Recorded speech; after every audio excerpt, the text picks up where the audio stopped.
तारीख 6 जुलाई 2021 उत्तर प्रदेश के उन्नाव में कार्यरत डीएसपी जो कि सीओ के पद पे कार्यरत होते हैं बिघापुर में, आपको बताएं उनका नाम कृपाशंकर कन्नौजिया जी है। वो अचानक 6 तारीख को 6 जुलाई 2021 को अपने एसपी यानी कि पुलिस अधीक्षक को एक लेटर लिखते हैं, एक दरख्वास्त लिखते हैं और उसमें गुजारिश करते हैं कि एसपी महोदय, मुझे कुछ दिनों के लिए छुट्टी आवंटित की जाए ताकि मैं अपने परिजनों के साथ कुछ वक्त व्यतीत कर सकूं।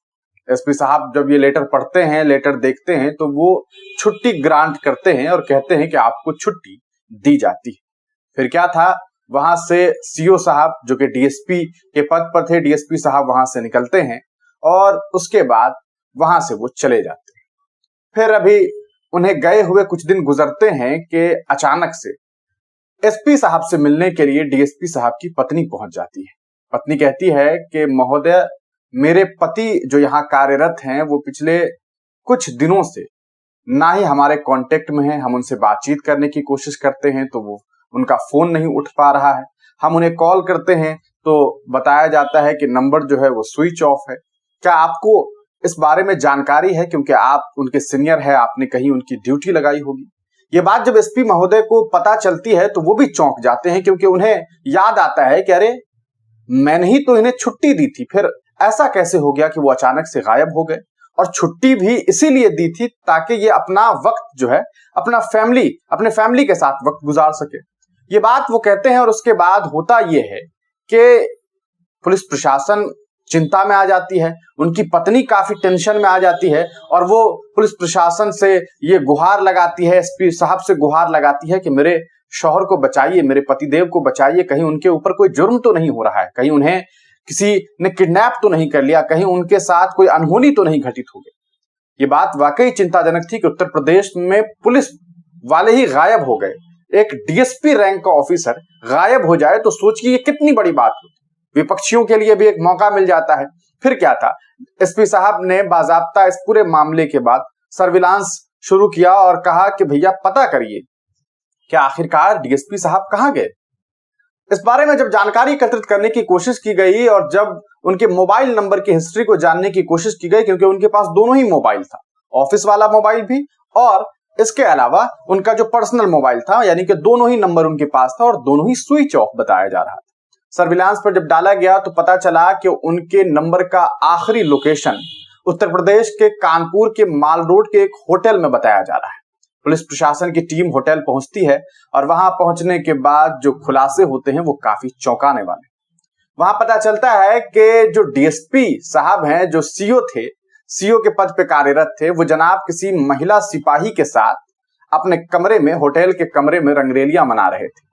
फिर क्या था, वहां पर जो पुलिस प्रशासन के लोग गए हुए थे, जो जांच पड़ताल के लिए गए हुए थे, उन्होंने प्रूफ के लिए उस वीडियो को रिकॉर्ड भी कर लिया। बाद में वहां के सीसीटीवी फुटेज भी वायरल हुए, बहुत सारे लोगों ने वो वीडियो देखा भी होगा कि किस तरह से वहां पर डीएसपी साहब एक महिला सिपाही के साथ कानपुर के माल रोड के एक होटल में देखते हुए नजर आए और वहां पर बहुत ही आपत्तिजनक स्थिति में वो रहे, ऐसी जानकारी लोगों तक पहुंची। फिर क्या, पुलिस प्रशासन की लगातार किरकिरी होनी शुरू हुई। उत्तर प्रदेश में पुलिस प्रशासन के गायब होने की खबर के बाद ये जब खबर सामने आई तो लोगों ने कहा कि देख लीजिए पुलिस वालों के कारनामे। हालांकि आपको बता दें कि चूंकि दोनों ही बालिग हैं, पुलिस वाले भी बालिग और जिस सिपाही के साथ वो थे यानी कि डीएसपी साहब भी बालिग और जिस महिला सिपाही के साथ थे दोनों ही बालिग थे, तो पुलिस प्रशासन गई, पूछताछ की और पूछताछ करके वो वापस चली आई। इधर डीएसपी साहब को लगा कि मामला कोई चिंताजनक नहीं है, पूछताछ हो गई है, डीएसपी साहब होटल में ही रुक गए। लेकिन अब इस पूरे मामले की छानबीन के लिए चूंकि कानपुर के एक सीनियर अधिकारी को यह पूरा मामला दिया गया था, तो सीनियर अधिकारी ने इस पूरे मामले की छानबीन के बाद इस पूरे मामले की जानकारी प्रशासन को दी, यानी कि जो सरकार है, उत्तर प्रदेश गवर्नमेंट है, उन्हें यह जानकारी दी गई कि देखिए आपके डीएसपी साहब जो है वो छुट्टी के नाम पर किसी और की बेटी के साथ, किसी और महिला के साथ, किसी और महिला सिपाही के साथ रंगरेलियां मना रहे थे, वो घर नहीं गए, उन्होंने झूठ कहा। फिर क्या था, पुलिस प्रशासन ने कहा सकता है आला अधिकारियों को ये जांच की रिपोर्ट दी और उसके बाद 2024 में जून के महीने में एक बड़ा फैसला आया। गालिबन 18 तारीख को ये फैसला लिया गया और इस फैसले के मुताबिक अब डीएसपी साहब को, जी हाँ, डीएसपी साहब को सिपाही बना दिया गया है। यानी कि सिपाही महिला के साथ थे, अब उन्हें डिमोशन दिया गया है।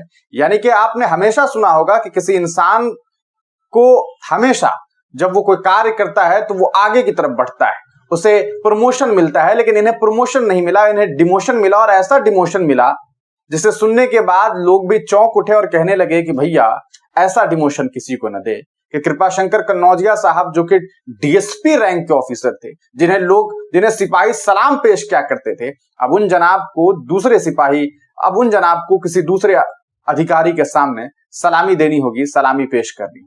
तो ये पूरा मामला उत्तर प्रदेश का है। उत्तर प्रदेश के उन्नाव से ये खबर सामने आई है। आपको बता दें कि अब डीएसपी महोदय जो हैं वो बाजाब्ता सीधे तौर पर अब एक सिपाही के तौर पर काम करेंगे और उनके लिए एक लेटर भी निकल गया है जिसमें अब ये बताया जा रहा है कि उन्हें जो है सेना नायक 26वीं वाहिनी पीएसी गोरखपुर में वो आरक्षी के तौर पर जो है अब अपनी सेवा देने वाले हैं। तो ये इनकी कहानी है और ये है इनके डिमोशन की कहानी। मुझे नहीं लगता कि आपने इससे पहले किसी का इस तरह का डिमोशन भी सुना होगा। लोग काम करते हैं ये सोच करके आज आरक्षी हैं तो कल और ऊपर के पद पर जाएंगे और ऊपर के पद पर जाएंगे। और आपको बता दें ये जनाब पहले आरक्षी थे, धीरे धीरे प्रमोशन पाए और प्रमोशन पा करके कहां पहुंच गए थे, डीएसपी रैंक, और अब फिर उसी कहा सकता है आरक्षी के तौर पर वो 26वीं वाहिनी गोरखपुर में काम करने वाले। आप तमाम लोग इस पूरे प्रकरण पर क्या कुछ सोचते हैं अपनी राय कमेंट सेक्शन में जरूर दीजिए।